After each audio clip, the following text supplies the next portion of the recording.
How's it going, everybody? Welcome back to the show. If you're just joining us, welcome to it. It is 7:11 here on this Monday morning. JR, Simmer, and Hammer with you. We had an early morning visit with Pierre Maguire. He's getting on the charter, heading back to Vegas for Game 5 of the Montreal-Vegas series. We'll replay that for you coming up just after 8 o'clock this morning. Still to come this hour, of course.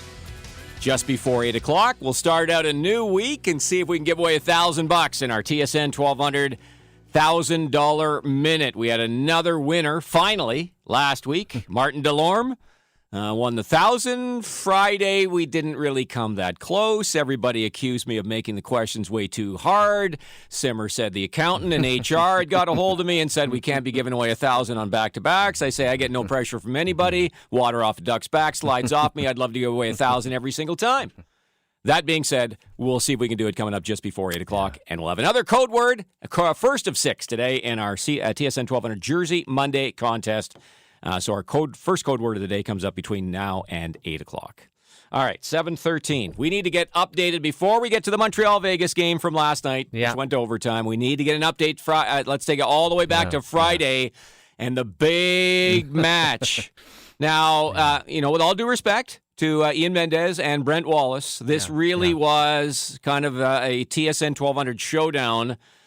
Sean Simpson versus Mark Mathot. And, of course, you, Simmer, you were paired with Ian. Yeah. You were carrying the pressure of representing the morning show. Very much so.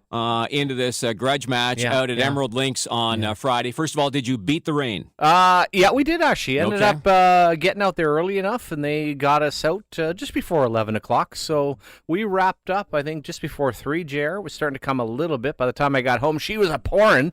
But no, we just had a nice, and for the little bit, I was just so thankful. First round of the year, JR, just to be out. It was just ended up being a gorgeous day. So we had, no complaints. Okay, so thankful to be out usually is a precursor of, I lost. No. So let's get into the group. We don't need to go blow by blow, but let's get into the key moments of the match because it was not available on Golf Channel where I lived. Yeah. And what happened at the end? Well, you know what? It just was a lot of back and forth. Ian and I twice in the 18-hole match were up by 2. Mathot on the par 5s. We decided no strokes. We're just going to play it straight up. I like it. Yeah, so we said, hey, you know what? And he really was able to maximize his distance on the par 5. Now, drive for show. Now, quite a bit of the time, he was maximizing into some of the properties on the course, which unfortunately you're not allowed to play your ball from. All right. Yeah, and you know what? I think if you wanted to kind of do a scouting report on Mess game, similar to the way he plays, big and strong, rough and tumble, but when it comes to a lot of the finishing, that's where you enter Carlson. Yes. And unfortunately, Wally is not Carlson. so it just, and then, and again, down, we're at 18. It's a tie match. Whoa. This is what the fans had come for. Yeah, Were there any fans? You know what? Quite a bit on Twitter there, a few on social media. Okay, so few people on the course, kind of like the O.J. Simpson, cheering. I got to be honest with you, I felt like most of the people were cheering for myself and Mendez, which was more Ian. That's just kind of the way it went. Yep. But they had a 5-footer, both of them, to tie the match, and they both missed it. Oh, my goodness. Yeah, and very What's that sound you're making, JR? Sorry, I had a cough there. But I mean, it was, and Ian has it on video, and again, actually, Wally played a nice game, and I think he really did his job. But to see a 6'4", 235-pound athlete on live video with a 5-foot putt to just tell me he left it short. Well, it wasn't much to it, So anyways, Ian and I ended up with the victory. Nice. Looking for a rematch come July 2nd, but it was good, and. Tell that Ian's playing quite a bit. I hadn't played with him for a few years, so he's improved his game. Good. And, I got to say as well, thank you to El Hamel. Went out for a little lesson there, a little tune-up. And, took care of you? Yeah, I was driving the ball nice, hitting it good, no pressure, pretty good touch. Didn't make a lot of putts, JR, but like I said, had a beauty day. And we also got to play. There's 27 holes out at Emerald Links. We ended up playing the South Course, which is the first time I played that. Across the road to the parking lot. Yeah, it was gorgeous back there. Yeah. Just old school, cut through the woods, and it was fairly quiet for a Friday. I think a lot of people got freaked out by the rain. So, no, we we had a real relaxing, and they took good care of us, and just ended up being a beauty day. And you ended up sliding me a few balls there in the bag. And how many did you go through? Only lost one on the day. Wow. Yeah, okay. so it was all pretty right. solid. Okay. So, Did you use the yellow one that I gave you? The oh special yeah. Yellow? Yeah. I closed the match with the yellow. Nice. Yeah. Nice. And then from a tunage standpoint, one of the things I did here is that Mafat was complaining about the music quite a bit. So what I did is I started out. I said, we're going to be really cool, and I've come up with this metal playlist, metal music, just to kind of feel like he was at home. That's his thing. And then I drifted right into Celine Dion's greatest hits. Wow. And that really, that was to close the match. The Titanic song, was playing as the putts did not drop on 18? No, it was the... Beautiful. No words. Yeah, we're not gonna wait for the song to continue. But basically, that was the end of the match right there, and Ian had walked, so that's him riding on the front of my cart, just like Titanic. He had the arms open as I was taking him into the parking lot of the victory. So very nice, very nice. Well done on that one. Keeping the honors here with the morning show. So okay, good. And Emerald was in nice shape. Oh, yeah, beautiful. Okay. Yeah, no, and Perfect. as I said, it was just nice to get out, and anyway, it's been out there gorgeous, and for myself now taking up residence in good old Riverside South, that's almost your new home course. Oh, it is, actually, so hopefully get there again this summer. All right, good stuff. Way to go. Okay, 7:18. Let's get to the game last night. So many talking points, actually, from the weekend, both Friday's Game 3, Montreal-Vegas, and then last night's Game 4, but we'll stick with the most recent. And in fact, let's take you to overtime last night, early in OT, game tied at 1. Tuck picks it off, deals right, Pacioretty takes the carry, goes behind the goal, waggles out and shoots, knocked down in front, Waugh stopped, another try, he scores! Nicholas Waugh in overtime! He waited and lifted it over the fallen Carey Price. Nick Waugh wins it for Vegas at OT. I don't know that a lot of people necessarily would have picked a Nick Waugh. Mind you, the list of Vegas possible goal scorers would be very short, right? Because you'd probably begin and end with Stone or Pacioretty, at least up front. Maybe an Alex Tuck. And after that, Marsha's show has been a complete no-show. Yeah. Even Riley Smith's got a nice set of hands. Marsha no-show. Yeah, no, exactly. Yeah, but I would agree with you. That would be your expectations. William Karlsson, maybe, but Nick Waugh. And I thought, really, for a young player who doesn't have a lot of experience, for him to have the presence of mind to kind of pull, the puck kind of skittered away a little bit, but most guys would have just hammered it as quick as they could, right? Got to get that, and probably would have ended up careening into Price's pad, but instead he took the time to and lifted it up into the top corner of the net, and that stood up as the game winner. So full credit to him for that. Yeah, and again, not much skill on him overall, JR, but I think acquitted himself well in the 2 games. Never heard of him. I don't think you can ever minimize the fact a young French-Canadian coming back playing in Montreal, how thrilling that's been for him. And glad his parents were there and his sister too. Yeah, that was a really, really cool moment for him. Yeah, so that was the game winner. So Vegas ties the series at 2, but so many talking points from this game. But I think it really comes down to 2 things. I think it's Robin Lehner, first of all, getting the, I think we can all say, surprise start in the Vegas net and acquitting himself very well. 27 saves on the night, including a couple of really big ones. On the biggest one being Cole Caulfield when Montreal was up 1-0 on a breakaway in the third period. And look, he made one of his A moves. Yeah. And normally, and it was trying to go 5-hole, and normally the goalie, as he starts to move, opens up the 5-hole, but Leonard kept the stick right there. Oh, wow. And it was a beautiful save and kept the deficit at 1, and eventually Vegas was able to tie it and then win it in OT. So Leonard is one talking point, and the other, of course, is the officiating. But let's get the thoughts of Robin Lehner. This is his post-game comments about being fired up to play the game. Not many people know. I come to the game 4 hours early. I get up my own bus, come 4 hours early. I sat for 2 hours and watch you guys talk on Twitter on me, to get me motivated. And, it was great. I had a lot from the team, my teammates, and my coaches, and me and Flower has gotten really close this year, supporting each other, and we don't care about the noise. So it's just great motivation for me. It was very enjoyable on Twitter today, and thank you guys very much for giving me that motivation. So I'm not sure if he's talking to the media there or he's talking in general to the fan base, because he references at one point he doesn't have a lot of support in his own city, in Vegas. Which I think speaks to the popularity of Marc-Andre Fleury. Big time. And so, and Vegas fans, I guess, I don't follow a lot of them on social media, but we're talking trash about Robin Lehner. As he said, all he did was to get himself motivated was read about it before the game. Yeah, incredible, JR. A couple storylines here. This is what Matt Murray went through in Pittsburgh, especially after Flower left. That caused him a lot of problems. Very popular guy. Now you do this. And I said yesterday morning, honestly, totally joking, I thought back to, wow, remember doing the game when Fleury got pulled, they put Murray in. At that time, the Pittsburgh media said, there's no way Fleury's got this series. I never thought there was a chance in Game 4 they were going to switch it out because Fleury had not played badly. Made a bad play, JR, which is very different. So, hey, he hops in.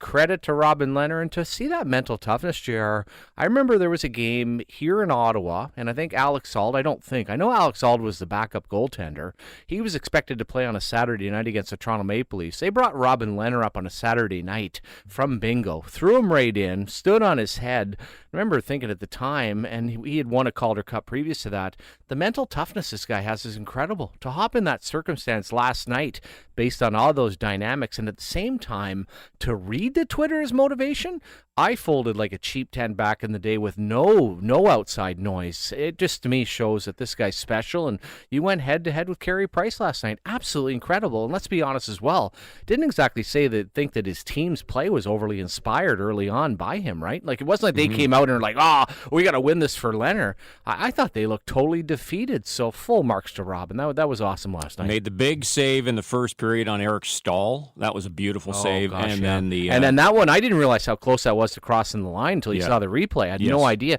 That second effort was incredible to scoop it with the glove. And then the Caulfield save in the third period, which saved the game. Those were the two biggest of the 27 saves he would make on the night. So afterward, Pete DeBoer was asked about the decision to go with Robin Lehner and in part explained it as that Marc-Andre Fleury, at however old he is, 37 or whatever, has played a lot of hockey.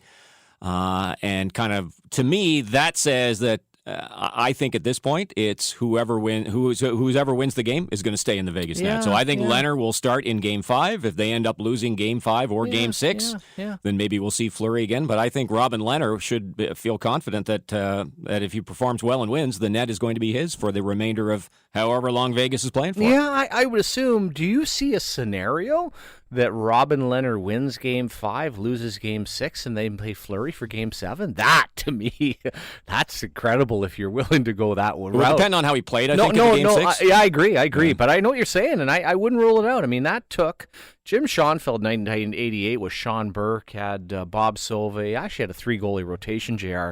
There were a couple of sequences in the three playoffs. Goalies, you have no Well, goalies. yeah, but they ended up, but at that time, though, he made a couple of switches. We played them where it was like, wow. And it's generally something coaches don't do unless you're real confident or you have the backing of management. People are saying, well, you know what, he's in a no-win. Hey, Marc-Andre Fleury has played great, JR. No one would have even batted an eye if Fleury started last night, right? They would have thought, hey, you know what? Why not throw him right back in there? He made a mistake. They dominated the hockey game. It wasn't like he played poorly. So the fact that they turned to Lehner, to me, wow. Big balls.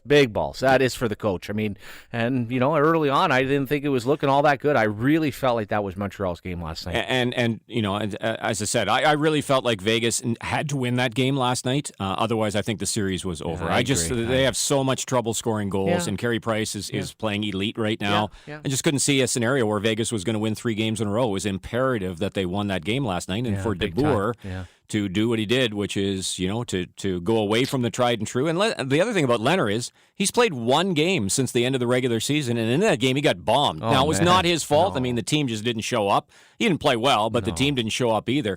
This is a guy that's essentially been sitting at the end of the bench for the last month. Now, go in there and win Game 4 of the semifinal there, big guy. No, Save our season. He got served up in Colorado as a sacrificial lamb for Game 1. That's all that was. That was a throwaway game. And JR, he had missed 2 months during the regular season, and all of a sudden hopped in, went 9-0-1. The part that, again, also as did he sign for 5x5 last year? Yeah. He's got 4 years left, and Marc-Andre Fleury 1 year left. when you talk about the shoulder and you talk about the hips, you talk about the dehydration, that's an interesting part for Vegas, both in the series, but also what you're going to see going forward here. It's not like I think they can just part ways with Fleury suddenly, and you're, first of all, confident that Leonard's going to stay healthy. I'm confident when he plays, but can he stay healthy going forward? That's a big question for, and the fact that Pierre even brought up, do you wonder if they'd ever play Fleury in Game 5? Well, that's only going to be based on injury, which I'm assuming Robin's doing just fine after the win. All right, so that is the game and the results of the game and the Vegas win. But the other big talking point from last night's game, and quite frankly throughout the playoffs, but especially the last two games, it seems, and when it involves Montreal, there is a lot, everything gets amplified. But the officiating in the last couple of games in particular, and it was Chris Lee. Is Brian Pochmera, is he the other guy that officiated the game last night? He's the guy that was listed, but then people were talking about Dan O'Rourke, so I wasn't keeping... I know Chris Lee, to be honest with you. They called him out. I never know who the refs are unless it's Dean Morton, because I knew Dino. Yeah. So anyway, Chris Lee for sure is the guy that's taking the bulk of the criticism for, we'll say, a lack of calls in last night's game. A lot of Montreal fans think Vegas is getting away with murder. And that there's an inequity in the penalties. I quite frankly, I thought last night it got out of control because I think it got dangerous. I think we saw hits from behind that really could have turned out to be severe. Yeah. And then we saw the situation, and it's captured in still photo form of Lee at the end of the second period, the referee looking at Braden McNabb punch Nick Suzuki right in the face and knock him down, and it's like, no call. And I think people are like, come on. Yeah. So here is Luke Richardson, the interim coach of the Habs, on the officiating. Got to tiptoe quietly when you're a head coach in last night's game. I think the other night we started to get a little bent out of shape and losing our composure and our focus, but we battled through it, and I thought we did better as the game went along. And we addressed that before the game today, that we control what we control, and we just have to trust that they do the right things. And I thought tonight we did a great job. Guys like Webby and Paris talked to the ref quite a bit with their experience and respect out there. So any points that we need to be made get brought across to them at the appropriate time. So we're comfortable with that. So for what it's worth, Luke Richardson was pretty calm, I think, about the officiating in last night's game. What were your overall thoughts on the officiating, let's say, in both games on the weekend? You know what? Here's a few things, JR. There were sequences where Montreal was cross-checking guys from behind. Those are the dangerous plays. Vegas did the same thing. In the case of Weber, he gets hit from behind, cross-checks the guy, punches him in the head, no call. I think punches to the head are a bit overrated in the sense that nothing's really happening other than it just looks bad. At some point, you want to take it away.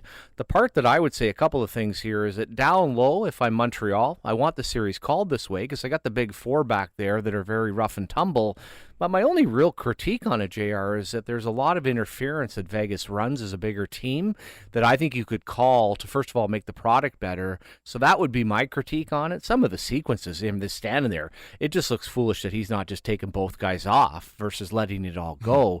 But as far as, it is, as you pointed out, cross-checks from behind are the dangerous ones. The punches look bad, but as I said, it's all the picks and interference that Vegas runs that I'd have the issue that I'd be trying to point out going forward, and especially in a week with travel, as you start to get fatigued, that could end up being an advantage for Montreal. Yeah. The runs from behind into the boards are the ones for me. And who was the Vegas? It was Edmondson, I think, that he took a guy right into the dasher, right? And it was in retaliation for something else that could have been a penalty. Yeah. And Weber got hit from behind as well. And he comes back. It's just it's like it was verging on the point of being out of control and getting dangerous. Yeah, and I think that's the point where I have the issue with the officiating.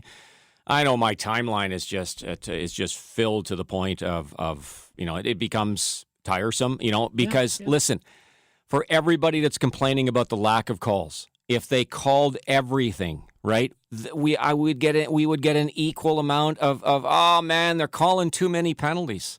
Like, as much as people criticize, so-called game, and I'm not defending what happened, especially last night. It was a poorly officiated game. Sure. Don't get me wrong.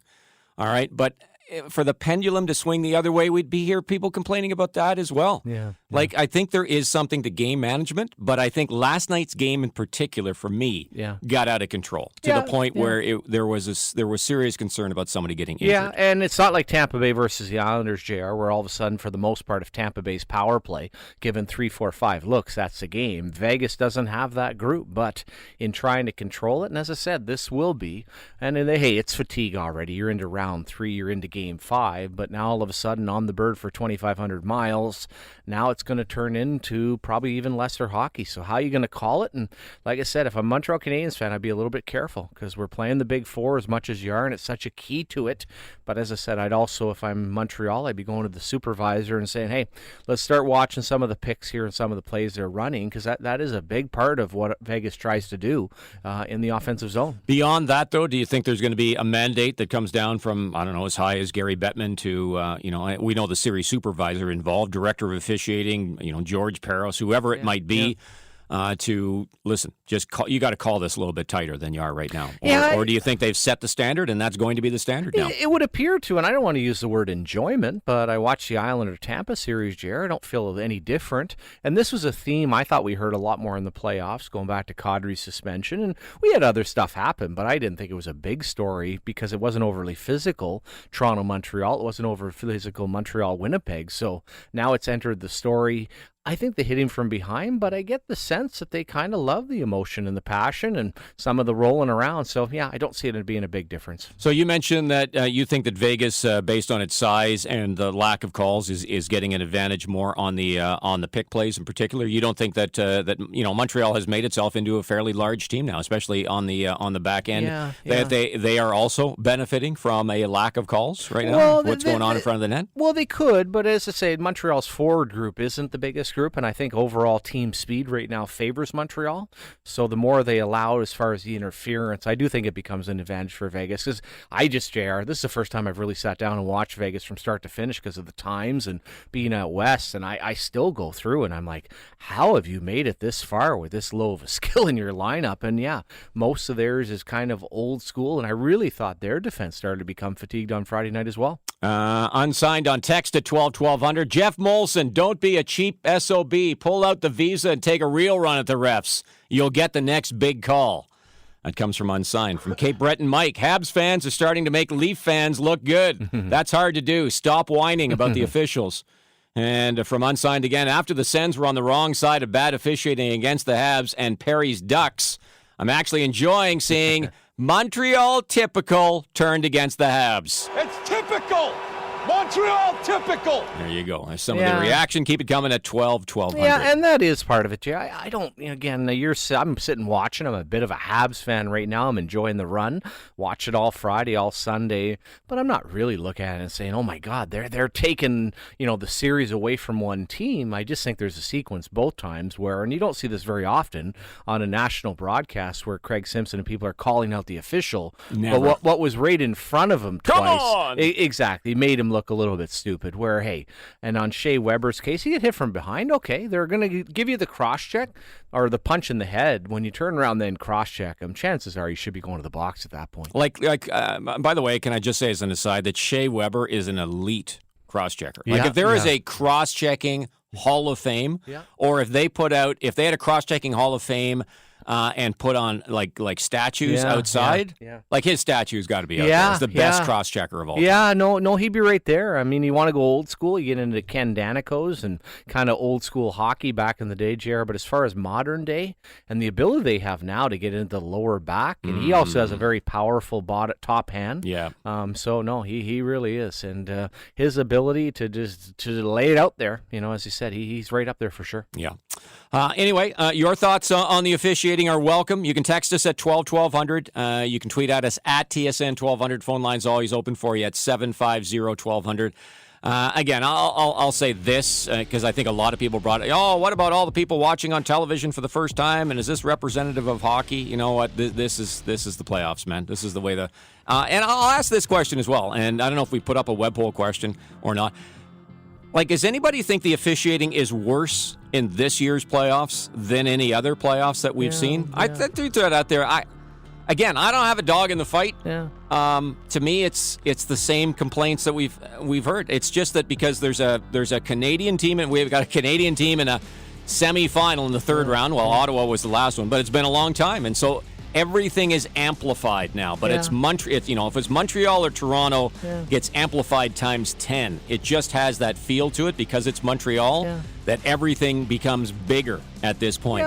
I don't get the sense the officiating is any worse this year than any other year. Yeah, I don't disagree. It's bad. It's always been bad. Yeah, I don't disagree, JR. And I also think, hey, if you're stealing games, and God, I watch CFL and NFL at times where you're like, wow, you killed the momentum of the hockey game. Having a bunch of power plays, I think, would be worse. So I think for the most part, they're letting it go. They're letting everybody play. It's even for both sides, and I think it'd be an easy storyline.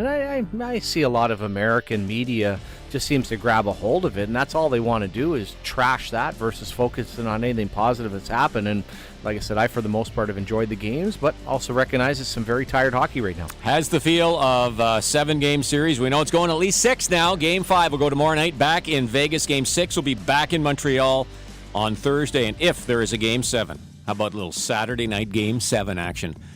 But we'll cross that bridge when we get to it. Game 5 tonight between Tampa and the Islanders will be heard right here on TSN 1200 at 8 o'clock. That series as well, tied at 2. It's 7:37. We'll take a break. Still to come, our TSN $1,200,000 minute, and we'll have our first of 6 code words today, sometime between now and 8 o'clock. Stand by for all of that as we roll on here for a Monday morning. You're listening to Sports Radio, TSN 1200. This is TSN 1200.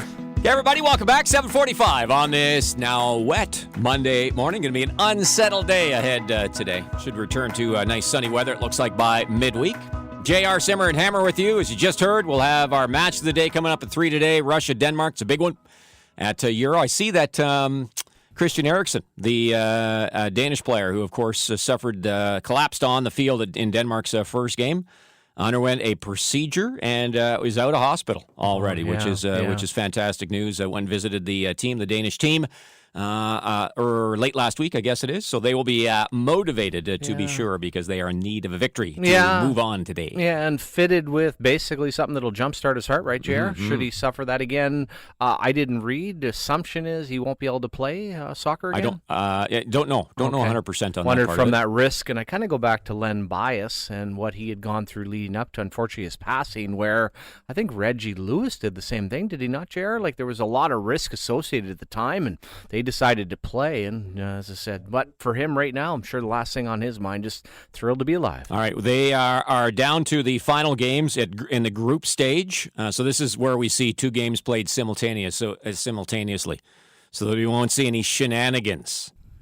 Italy-Wales played yesterday for first place in Group A. That's why they do it, JR? Yes. Oh, okay. I'll explain why in just a second. Cool. But let's take it to Italy's-Wales, only game yesterday. Taking their time. Now the referee says, take it. Verratti with the chip into the box. A low chip, and it's the breakthrough for Italy. Wales are behind, and it's Pessina with a deftness of touches inside the far post. And now Wales really have it all to do. It's Italy 1, Wales 0. That call, as you heard here on TSN 1200, that's from the BBC. You can almost hear the announcer. That's a very UK-centric call that I think we heard there, but that would stand up as the one and only goal of the game, as once again, Italy keeps the old clean sheet.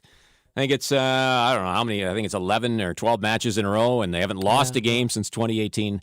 So they finish first, undefeated in the group stage, and of course we'll move on and get a relative minnow, they hope, in the knockout stages starting on Saturday. Yeah, I guess like us in 98 with the Olympics share, I guess not making it in 2018 changed some things for Italy, right? Where they decided to revamp or go a different direction, and it's certainly working for them. Yeah. Not qualifying for the World Cup, of course. Yeah. Now, so at the third and final game at the group stages are played simultaneously. This goes back to, and I don't remember the year, I heard somebody mention that at one point, and I don't remember the two teams that played, but there was an essential agreement that if the game ended as a 2-2 tie, that both teams would move on. Oh, okay. So, yeah. So there was a chant in the crowd of 2-2 and we go through or something like that. The fans of both teams are shouting that. So that's the reason. And this has been going on for several years now in the final game, that they're played at exactly the same time. So we don't see the types of shenanigans that maybe we've seen in years past where there's a gentleman's agreement that this is the way this game is going to turn out. After Portugal losing to Germany 4-2, are they in some trouble? Absolutely. Their final game is against France, right? They're going to probably they're going to need to get a point out of that game. Okay. And that becomes, the group of death. There was always going to be the threat that one team potentially was going to be on the outside looking in, especially if there weren't any draws. That Portugal-France match is going to be absolutely huge coming up on, I believe it's Wednesday. Yeah, and has Spain been probably one of the bigger disappointments as well, very Jared? underwhelming. Yeah, very underwhelming. Behind Slovakia, of all teams, in their pool, along with Sweden. Yeah. All right, 7:49. So we'll have Russia-Denmark this afternoon for you at 3 o'clock as our match of the day here on TSN 1200. Okay, what do we got now? Let's go to the U.S. Open, because we had a Canadian in the running. Mackenzie Hughes going into the final round. We don't see that very often where we have a Canadian that is tied for the lead going into the final round of a major. In fact, hasn't happened since way back in the day with Mike Weir. So Mackenzie Hughes kind of had a poor start, rallied a little bit, and eventually, though, shot himself out of it in the back nine. We'll get to that story in just a second, but the round of the day belongs to Jon Rahm. Of course, has never won a major. Everybody's predicting big things for this guy, the Spaniard. It took a while for him to get going, but eventually it's down to he and Louis Oosthuizen, who are battling it out down the stretch. Now, they're not playing together. Rahm's about 3 holes ahead. He birdies 17 with a long left-to-right bender, and so he's standing over pretty much the same putt, big, long left-to-right bender on 18 to go up by 2.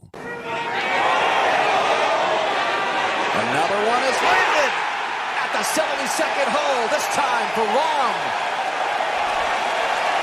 to take the lead in the U.S. Open. There you go. And that would stand up as the winning putt because Oosthuizen did birdie 18. Unfortunately, though, for him, he bogeyed 17, hit his tee shot into the hazard, end up bogeying that hole, and so he falls short by 1. He is, man, you want to talk about always the bridesmaid, that's Louis Oosthuizen, 6 times in a major now. Yeah. He has been the runner-up, but I think the big story is Jon Rahm.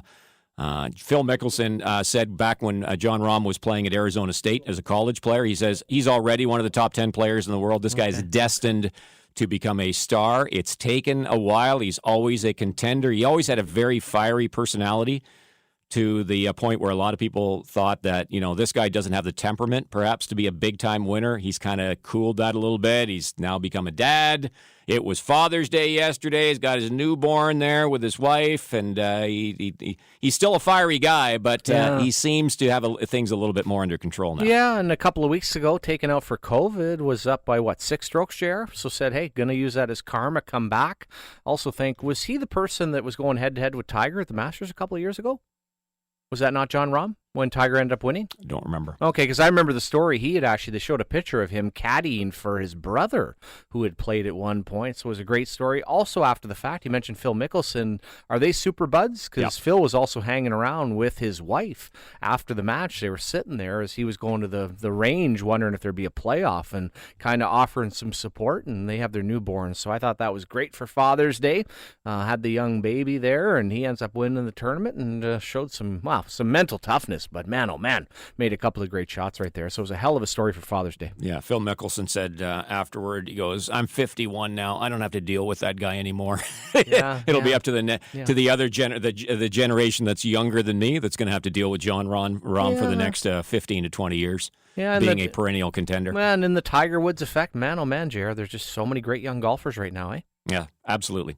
All right, congratulations unofficially to our grand prize winner in our TSN 1200 Majors pool, and that would be Mark is the owner of Any Holes a Goal. That was the team name of our unofficial first place finisher at 16 over par, which is actually not a bad score, considering the fact that if you had a person that missed the cut, you automatically get one more than the worst score of those that made the weekend. So everybody was a plus 20 I think ended up being a plus 20 on your scorecard. I had 3. See, I finished one stroke behind you guys in terms of the morning show race, but Victor Hovland, my guy, ends up having to withdraw in Friday's round. He probably would have made the cut, but he was practicing before the round in the bunker, and some sand flew up and into his eye and scratched his eye, and he couldn't see, and so he had to withdraw. Otherwise, how soft can you be? Otherwise, he makes the cut, and I finish ahead of you guys. Yeah. So really, when you think about bad breaks, the worst break in the pool actually belongs to me. Yeah. That's just soft. Taking a soft human being in your pool. That's your fault. Hey, I got some sand in my eye. I can't play today.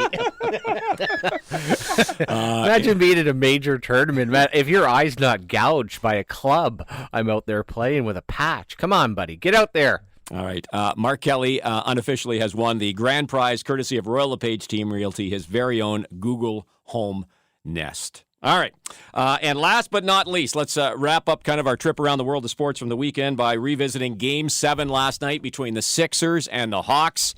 Series was tied at 3 games apiece. Ben Simmons has been a talking point throughout his career in Philadelphia of, unfortunately, coming up small as a big man, and certainly in Game 7 he did last night. Here's Simmons. Is he going to take a fourth quarter shot? Gets by Gallinari, gives it up to Thibault, goes into a double, gets the contact and the whistle as he got both Collins and Gallinari off their feet with 3:29 to go in the fourth quarter. Kessie, you asked if he's going to take a shot. He should have.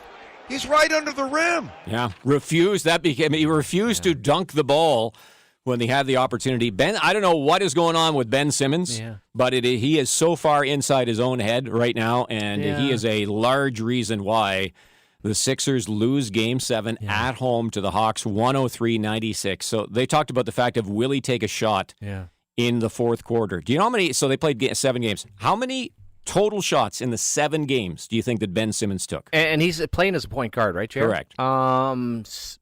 7 games. How many shots do you think he took in the fourth quarter total? 7. 3. Okay. Took 3. 2 of them came in one game, I believe Game 1. And he took 1 shot, I think, in Game 4. Yeah. That's it. Yeah. 3 shots. And, of course, the guy can't make a foul shot to save his life.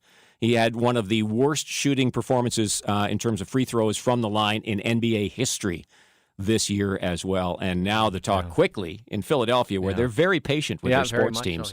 To how soon can we get rid of this guy that, of course, had during the entire rebuilding of the Sixers, it was all about building the team around he and Joel Embiid, and now it's like, we got to get Simmons out of here, man. Yeah, and Doc Rivers is so thankful to have him on the team, so the blame is deflected to him. Finally decided down the stretch as well, JR. Did he not sit him out where he didn't in Game 5?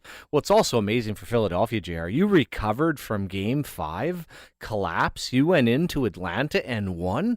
Are you not supposed to win Game 7? Do you know what I mean? And maybe that's where the pressure being in Philly, but the fact that they won Game 5 after the, was it 29-point collapse in Game 5? 26, you know what I mean? Like that to me was incredible. Like, you're like, okay, well, this is meant to be. And then you end up coming home yesterday, and that was with Trae Young struggling until late in the game as well. You know, he wasn't on his A game at all, and they left the window open, and he delivered down the stretch. How about the Final Four that's now set in the NBA? It's great when we get new teams in. Not sure how television necessarily feels about it. Now, they got a team from L.A., but it is a second-string L.A. team, the Clippers, that are into the Western Conference Final. In fact, they played Game 1 yesterday against Phoenix. The Suns won at 121-14, and it's like, well, at least in L.A. you got some star power. You got Paul George and Kawhi Leonard. Well, Kawhi Leonard's injured and probably won't play. But L.A., so the Clippers, the Suns, the Bucks, and the Hawks. That's your Final Four in the NBA. Again, we're going to get 2 new teams in the final. They're all, in their own way, they're all great stories. And but as we know in the NBA, they sell stars. They sell teams and they sell stars, and they have none of that in this series. And even a Final Four. Well, even for Kawhi Leonard, as quiet as he is, and JR to the Clippers, same analogy from hockey. When the Devils made the finals, that has nothing to do with New York. And it's the same thing when you go to LA, right? I mean, it's the LA Lakers and then it's the Clippers. So pretty anonymous Final Four for sure. Be curious to see what the TV numbers look like. So Game 2 of the Western Conference Final with Phoenix up 1-0 will go tomorrow night, and then they'll start the Eastern Final on Wednesday, and the Bucks will be home to the Hawks in the NBA East Final. All right, we'll take a break, 7:58, because we got to get to our TSN $1,200 $1,000 minute. If you'd like to play the contest, new week, text us right now. Be lucky. Text your number 50 on the dot at 1200. Standard messaging rates apply when you text us to play the contest. Just text us your name. That's all we need. We'll play that and play for $1,000 next on TSN 1200. This is Orlando. How you doing this morning, Orlando? How you doing, my friend?